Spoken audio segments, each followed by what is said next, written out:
Hi, Susan Modest here, and today I'm going to be talking about something a little bit different than what I have been talking about in my last couple videos, but actually probably something that's even more important.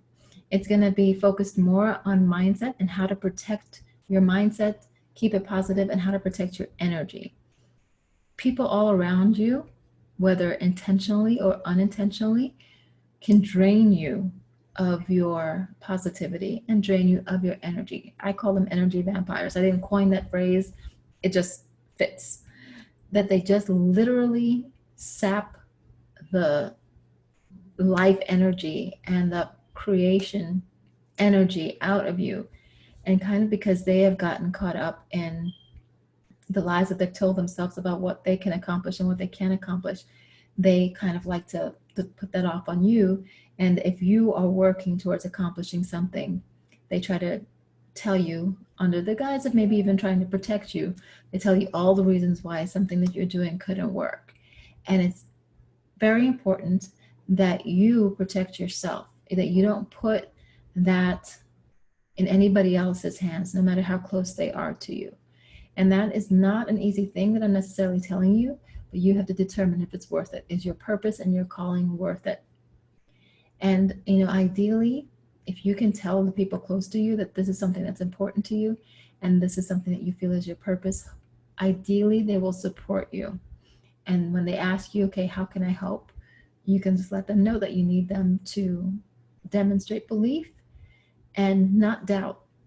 But I will tell you, if they couldn't do it for themselves, they probably cannot do it for you. So, protect your circle and create a circle of people who believe. It's another reason why I have that Facebook group that you can join.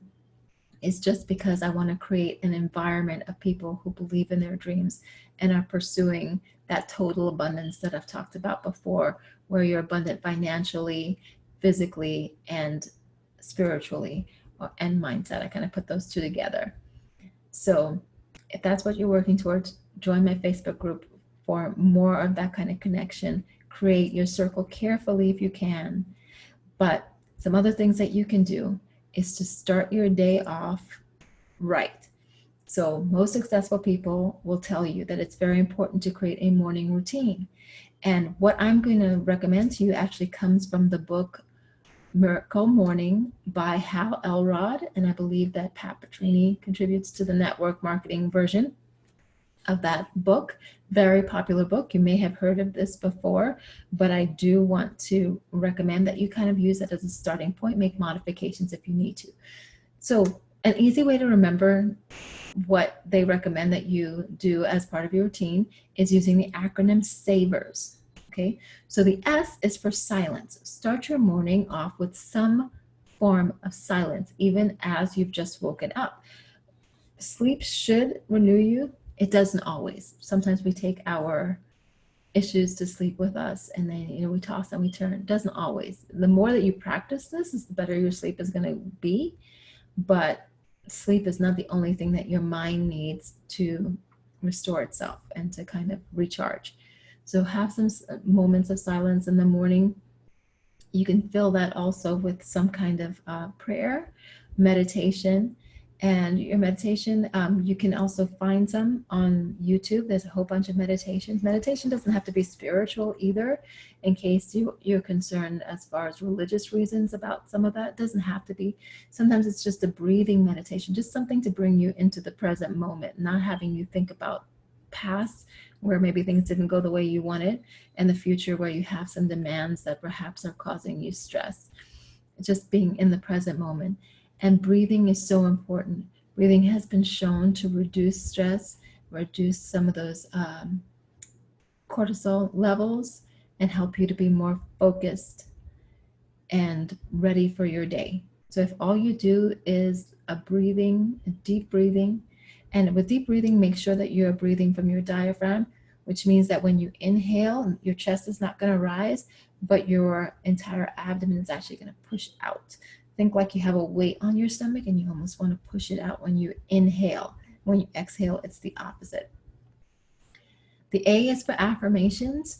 There is so much written work, whether you want to think of it as mythical or mystical or not, but there's just so much support for the power of the spoken word. And that's where abracadabra comes from. I create what I say, as I believe what abracadabra means. And so a lot of the things that have been traditional oftentimes have some truth to it. But I believe that words do have power, and affirmations are a way of you saying, some good things that you intend to do, feel, have, your goals, some good things about you, and some results that maybe you're looking for. It's okay for you to be your own star player, just like Cat Williams says. It's important that you do that, because you know what? Nope, you can't count on anybody else to do it for you, no matter how much they care for you. It's your responsibility. So go ahead and say those things to yourself, and say it out loud. There's some power, some energy power behind actually saying it. I also think it helps us to hear it. Okay, the V is for visualization. Here's a fact that you may or may not know.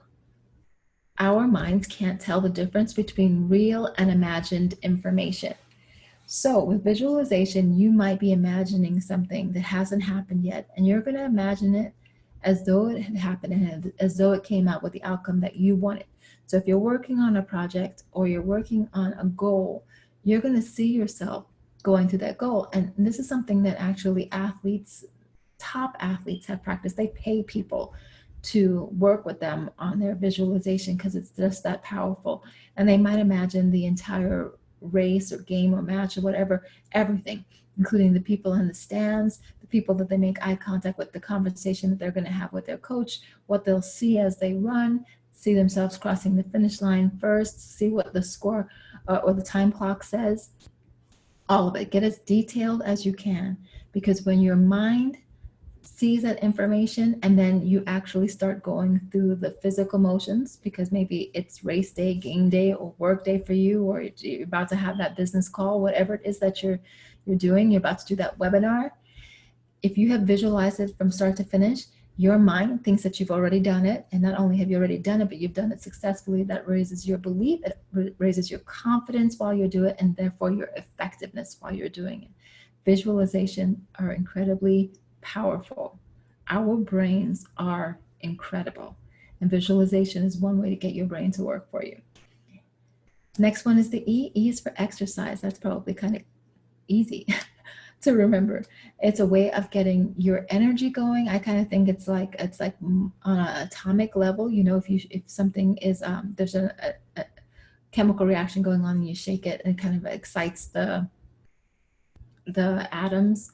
Or it's probably more physical, because I used to do chemistry.